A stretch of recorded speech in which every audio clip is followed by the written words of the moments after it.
Hi friends, previous lecture में हम discuss कर रहे थे कि कोई भी फंक्शन वन वन कैसे होता था। उसका की लिंक हमने डिस्क्रिप्शन में दे दिया है, आप वहां से जाकर के उसको देख सकते हैं। और मेरा टेलीग्राम चैनल आप उसे सब्सक्राइब कर लीजिए ताकि जो इस प्लेलिस्ट से रिलेटेड जितना भी स्टडी मटेरियल है वो मैं जल्दी वहाँ पे अपलोड कर दूंगा, तो आप वहाँ से जाकर के पढ़ सकते हैं। और आज का हमारा जो टॉपिक है वो हम कोई भी फंक्शन लेंगे, उसको वेरीफाई करेंगे कि वह आंटू है या नहीं है, और उसी फंक्शन पे हम देखेंगे कि वो वन वन है या नहीं है। और कोई भी फंक्शन वन वन आंटू साथ साथ कब होता है, और वन वन आंटू में किसी भी फंक्शन की हेल्प से देखेंगे कि दोनों में डिफरेंस क्या है। तो आइए बिना किसी देरी के इस लेक्चर को स्टार्ट करते हैं।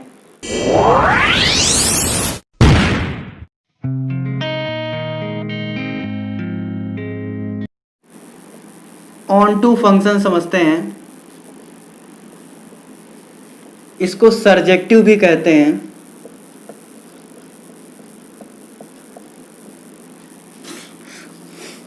डिफाइन करते हैं a function f a to b is said to be an onto function if every element of set B has pre-image in set A। कोई भी फंक्शन जो A से B में डिफाइन है वह ऑनटू फंक्शन कहलाएगा जब B का हर एक एलिमेंट प्री इमेज रखे सेट A में।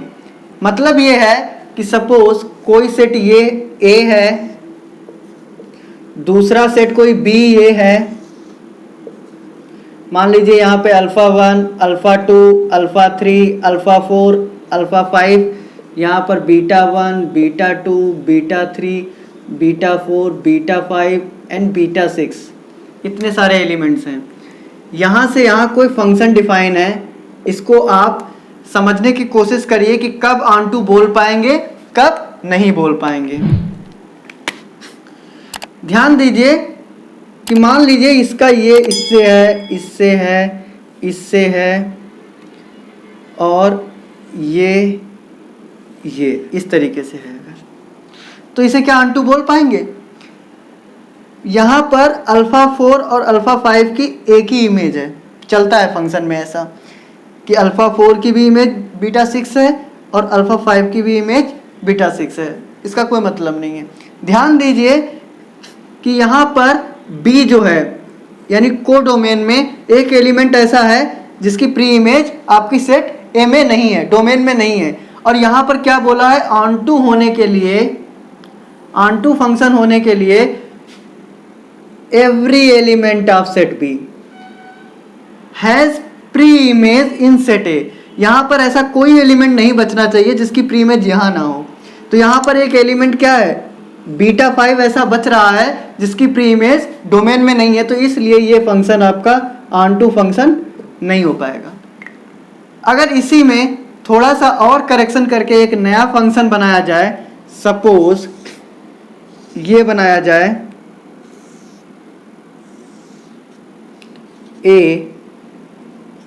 A2, A3, A4, B1, B2, B3, B4 and B5। इसमें कोई फंक्शन f डैश डिफाइन किया जाए और इस f डैश को बताना है आपको है या नहीं। इसमें मैं कुछ इस तरीके से इंगेजमेंट दे रहा हूँ, ये यहाँ, ये यहाँ, ये यहाँ, एक एलिमेंट अल्फा 5 भी ले लीजिए, और जो कि ये यहाँ। तो ध्यान दीजिए कि ये आपका ऑनटू है या नहीं। हमें सिर्फ इतना चेक करना है कि A सेट ये है और B सेट ये है। ये हमारा डोमेन होता है, ये कोडोमेन होता है। तो तो कोडोमेन में ऐसा कोई एलिमेंट ना बचे जिसकी प्री इमेज डोमेन में ना हो। इन शॉर्ट हम क्या बोलना चाह रहे हैं, हम ये बोलना चाह रहे हैं कि कोडोमेन ही हमारा रेंज सेट बन जाए। अच्छा, अदर फंक्शंस में क्या होता था कि रेंज सेट जो होती थी वो सबसेट ऑफ कोडोमेन होती थी, लेकिन अगर हमारा पूरा रेंज सेट जो है वह कोडोमेन बन जाए या कोडोमेन ही रेंज सेट बन जाए, इन शॉर्ट कहें कि कोडोमेन और रेंज सेट इक्वल हो जाएं, देन हम क्या कह पाएंगे, देन हम बोल पाएंगे कि हमारा फंक्शन क्या है, ऑन टू फंक्शन है। तो अगर एक सेकेंडरी डेफिनेशन यहाँ पे लिखना चाहें तो क्या बोल सकते हैं,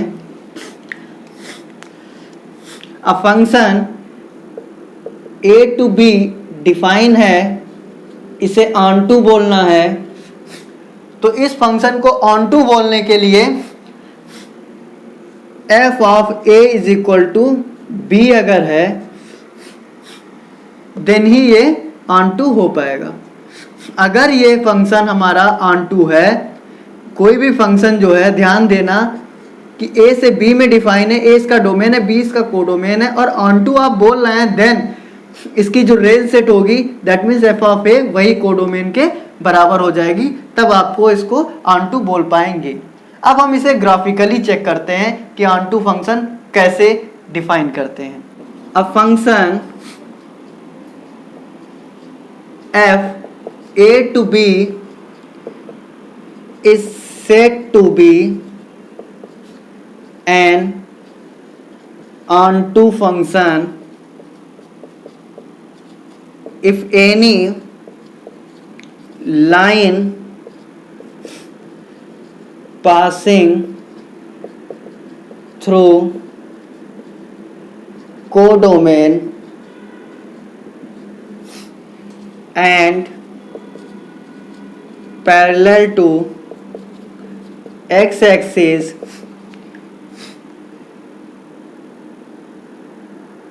should be intersect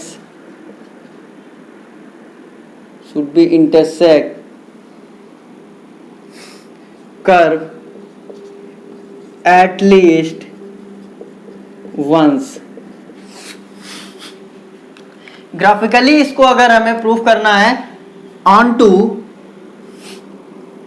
तो कोई भी लाइन जो कि आपकी कोडोमेन से पास हो रही है और पैरेलल टू एक्स एक्सिस है, भाई आपको ग्राफ को कम से कम एक बार तो कट करनी ही चाहिए। अगर ऐसा हो रहा है तब आप उसे ऑन टू बोल पाएंगे। 1-1 में हम क्या कह रहे थे कि कोई भी लाइन जो कि आपकी कोडोमेन से पास हो रही थी और एक्स एक्सिस के पैरेलल थी और वह इंटरसेक्ट कर रही थी एटमोस्ट वंस। वहां पे एटमोस्ट था, ज़्यादा मैक्सिमम वहाँ पे 1 टाइम कट हो रहा था, यहाँ पे कम से कम 1 टाइम कट होगा। यही डिफरेंस है 1-1 और 2 में। इसको ग्राफिकल से एक एग्जांपल लेकर के समझते हैं। अगर हमारा फंक्शन है f x is equal to e to the power x, जो कि डिफाइन है आर से आर में, इसका ग्राफ आप बना लीजिए। एक्स एक्सिस, वाई एक्सिस, ये डोमेन एक्सिस हो गई, ये कोडोमेन एक्सिस हो गई। इसका ग्राफ कुछ इस तरह से बनता है, आपको पता है। अब हमारा ऑन टू फंक्शन कोडोमेन पे डिपेंड करता है, तो कोडोमेन हमारा क्या है, पूरा रियल नंबर। तो यानी पूरी वाई एक्सिस हमारी क्या है, कोडोमेन है। तो वाई एक्सिस में हम कहीं भी जा सकते हैं। तो हमारा करना क्या है, if any line passing through codomain, यानी कोडोमेन से पासिंग भी हो और पैरेलल टू एक्स एक्सिस हो, तो ऐसे कुछ लाइन आएगी y is equal to c type की। अब इस लाइन को ऊपर अपर हाफ प्लेन और लोअर हाफ प्लेन में आप ले जा सकते हो। क्यों? क्योंकि आपका कोडोमेन पूरा आ रहा है, आपके पास फ्रीडम है, आप कहीं भी जा सकते हो। अच्छा, ये आप यहाँ जा रहे हो, यहाँ जा रहे हो, तो एटलीस्ट 1 टाइम कर्व को कट कर पा रही है, y is equal to e to the power x के कर्व को। बट आप अगर यहाँ चले गए तो फिर यह लाइन आपके कर्व को कट नहीं करेगी, यानी एटलीस्ट 1 टाइम कट करने का मतलब यहाँ पर फेल हो जाएगा, इसलिए ये आपका फंक्शन ऑन टू नहीं होगा। अगर इसका हम कोडोमेन चेंज कर दें, फंक्शन यही रखें, ध्यान दीजिए, अगर हम कोडोमेन ये ले लें R2R+, और फंक्शन हमारा यही रहे अगर, तो ध्यान दीजिए ग्राफ बनाते हैं इसका।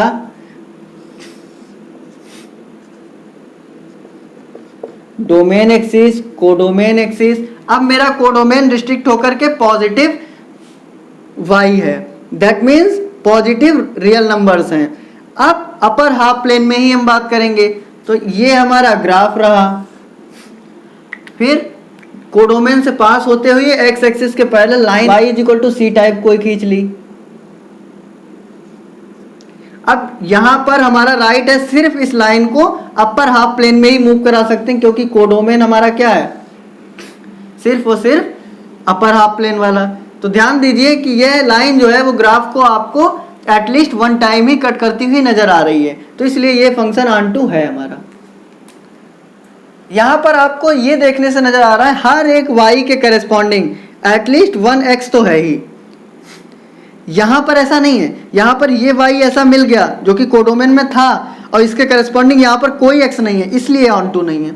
यहां पर ऐसा कोई y नहीं है जिसके करेस्पॉन्डिंग x ना हो। इस y के करेस्पॉन्डिंग x ये, इस y के करेस्पॉन्डिंग ये, इस y के ये, इस y के ये, मतलब हर एक y के करेस्पॉन्डिंग आपको x मिल रहा है। और इन y's के करेस्पॉन्डिंग x क्यों नहीं मिल रहा है, क्योंकि ये y's आपके क्या है, डोमेन में ही नहीं है, आपका डोमेन पॉजिटिव रियल नंबर है, तो इसलिए आपका ये ऑन2 फंक्शन है, ये ऑन2 फंक्शन नहीं है। अब ग्राफिकली देखते हैं कि दोनों में डिफरेंस क्या है। डिफरेंस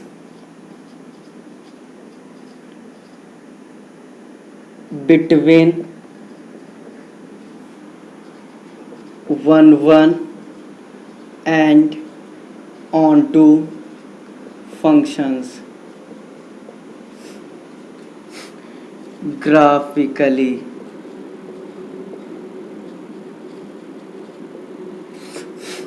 ग्राफिकली डिफरेंस कैसे चेक करेंगे, ध्यान दीजिए।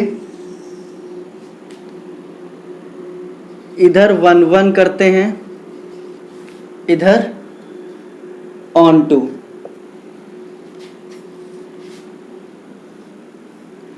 फर्स्ट इसे डिफाइन करेंगे ग्राफिकली।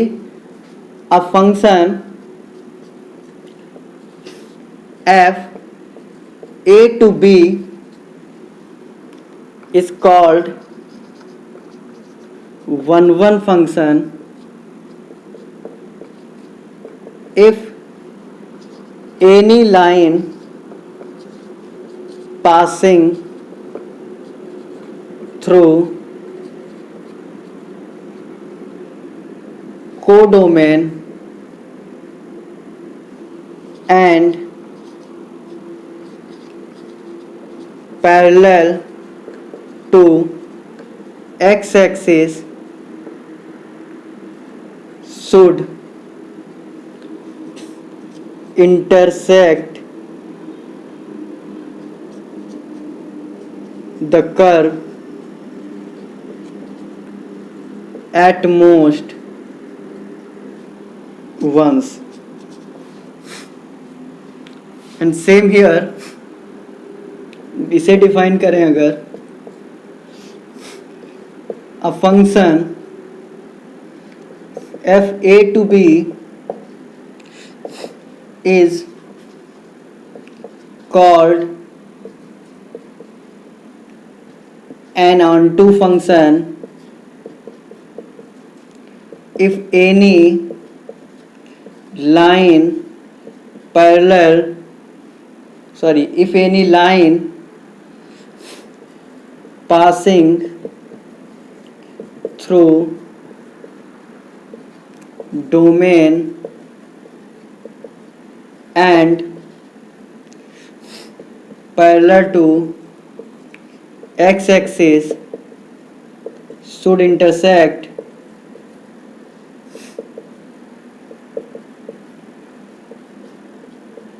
the curve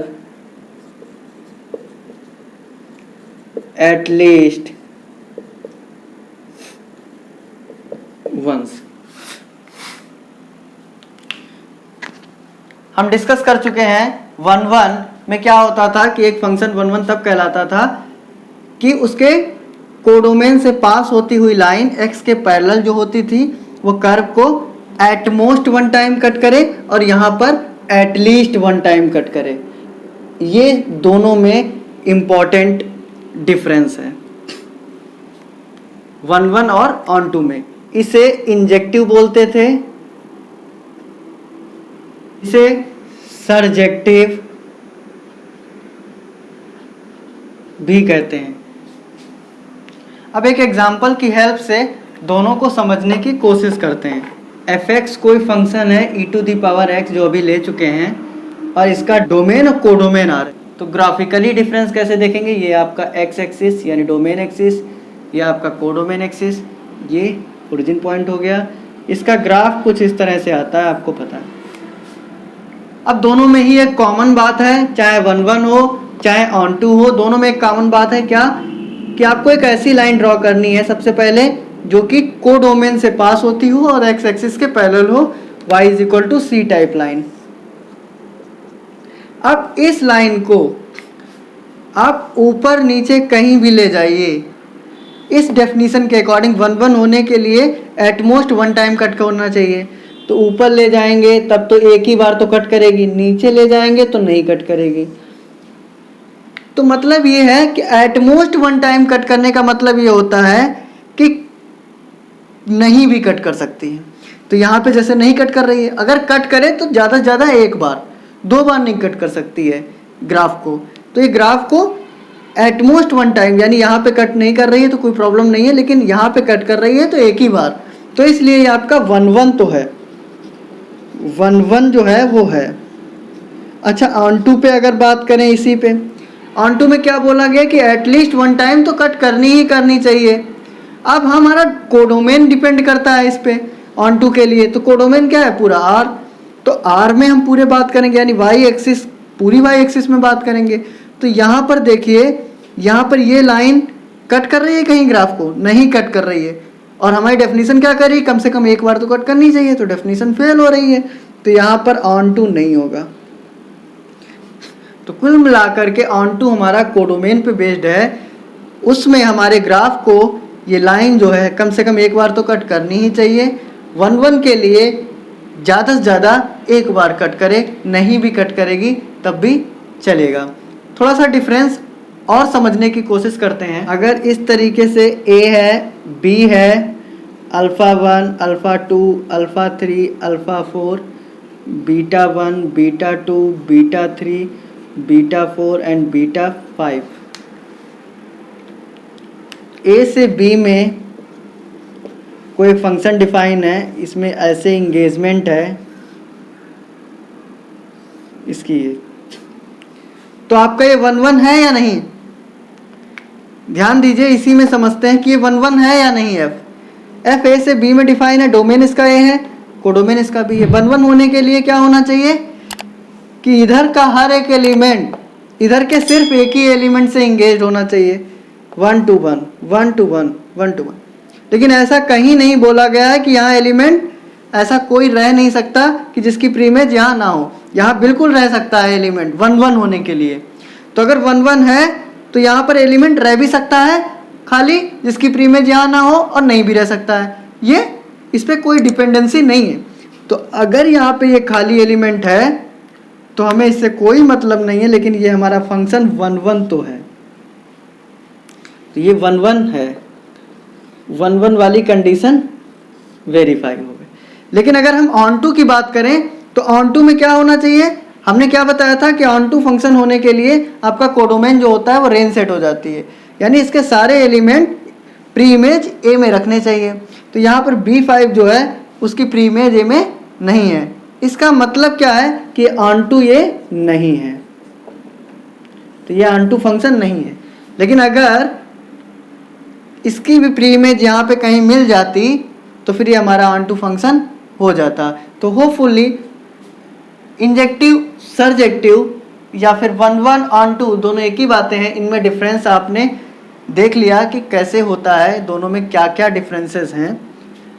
अब अगर कोई भी फंक्शन एक साथ 1-1 और ऑन-टू दोनों ही वेरीफाई कर रहा है, इंजेक्टिव सर्जेक्टिव दोनों हो रहा है, तो फिर उसे हम वन टू वन फंक्शन या फिर बाइजेक्टिव फंक्शन कहते हैं। तो आइए समझते हैं कि बाइजेक्टिव फंक्शन क्या होता है एक एग्जांपल की हेल्प से।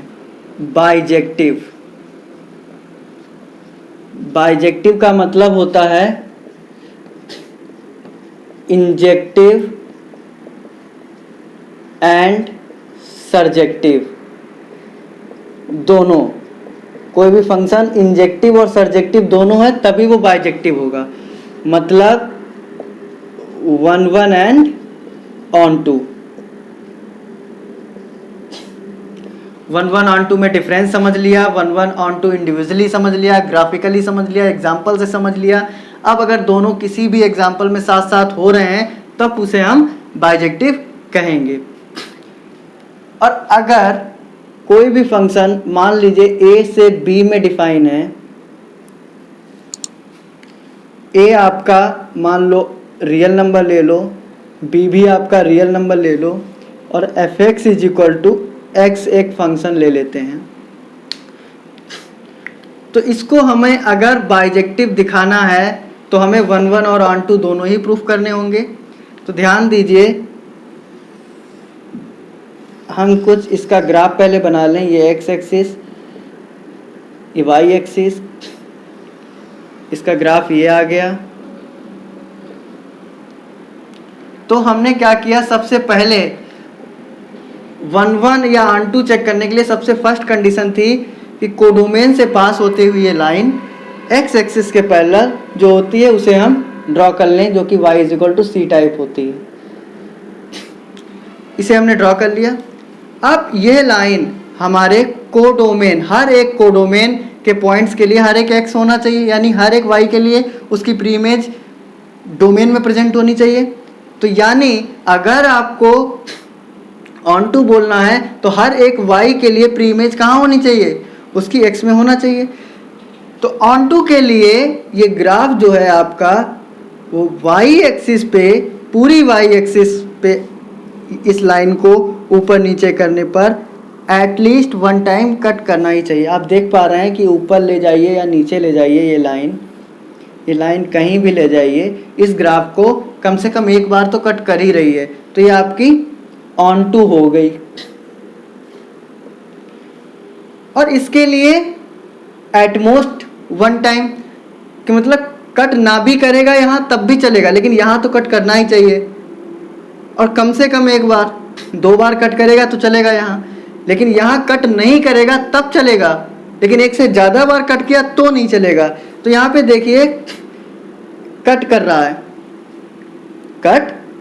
है और एक ही बार कट कर रहा है। तो यहाँ पर 1 1 तो है ही, तो यहाँ पर 1 1 भी हो गया। अच्छा, अगर इसकी ग्राफिकल डेफिनेशन हम बनाना चाहें, जैसे कि हमने 1 1 को डिफाइन किया, ऑन टू को डिफाइन किया, कि जैसे कहा कि लाइन जो होती थी वो 1 1 में आपकी एटमोस्ट 1 टाइम कट कर रही थी, ऑन टू में एटलीस्ट 1 टाइम कट कर रही थी। तो अगर हम बाइजेक्टिव में बोलें कि वो लाइन कैसे कट करेगी, तो एग्जैक्टली 1 टाइम जब कट करेगी तो हमारा बाइजेक्टिव बनेगा। तो हम क्या बोलेंगे, a function f A to B is said to be bijective function if any line passing through codomain and parallel to x-axis intersects the curve exactly 1 time। अगर exactly 1 time वो intersect करती है तो फिर हमारा 1 1 और ऑन टू दोनों ही होंगे, और इस केस में हम उसे बाइजेक्टिव कह देंगे। और ध्यान रहे, जब हम किसी भी फंक्शन को बाइजेक्टिव बोल देते हैं तो उसका डोमेन और कोडोमेन हर एक सेंस में इक्वल हो जाते हैं। एज अ कार्डिनलिटी इक्वल होते हैं, एज अ पोटेंशियल इक्वल होते हैं, एज अ बिहेवियर इक्वल होते हैं, सारी प्रॉपर्टीज उनकी सेम होती हैं। एक छोटे सी ऑब्जर्वेशन और समझते हैं। यहाँ पे देखिए कि मान लीजिए ए कोई सेट है, बी कोई सेट है, यहाँ अल्फा 1, अल्फा 2, अल्फा 3, अल्फा 4 हैं, बीटा 1, बीटा 2, बीटा 3 है, बीटा 4 है। क्यों हम बोलते हैं ऐसा कि अगर हमारा 1 1 ऑन टू है तो दोनों की कार्डिनलिटी सेम होगी? आप खुद ही देख सकते हो ये यहाँ कर दीजिए, यहाँ कर दीजिए, यहाँ कर दीजिए और ये यहाँ कर दीजिए। अच्छा, इसको हम एक तरीके से और कर सकते थे, इसको ऐसे भी कर सकते थे। तो ये 1 1 बचता नहीं, ऑन टू बचता नहीं, 1 1 इसलिए नहीं क्योंकि 1 to 1 करस्पॉन्डेंस नहीं है, ऑन टू इसलिए नहीं क्योंकि इसकी प्री इमेज यहाँ नहीं है। तो इसलिए अगर हम इसको यहाँ कर दें तो ध्यान दीजिए ये 1 1 भी है क्योंकि 1 से 1 है, और ऑन टू भी है क्योंकि हर एक एलिमेंट की प्री इमेज यहाँ है। ओवरऑल आपने कंप्लीट इंफॉर्मेशन ले ली कि 1 1 फंक्शन क्या होता है, ऑन टू फंक्शन को कैसे पहचानते हैं, विद डेफिनीशन विद ग्राफिकल, दोनों में डिफरेंस क्या होता है, दोनों साथ साथ होते हैं तब उसे हम बाइजेक्टिव फंक्शन कहते हैं। और अगर बाइजेक्टिव फंक्शन है जिस डोमेन और कोडोमेन पे डिफाइन है तो वह हमेशा सेम होते हैं हर एक प्रॉपर्टी में, चाहे वो कार्डिनलिटी हो चाहे वो अदर्स प्रॉपर्टी हो।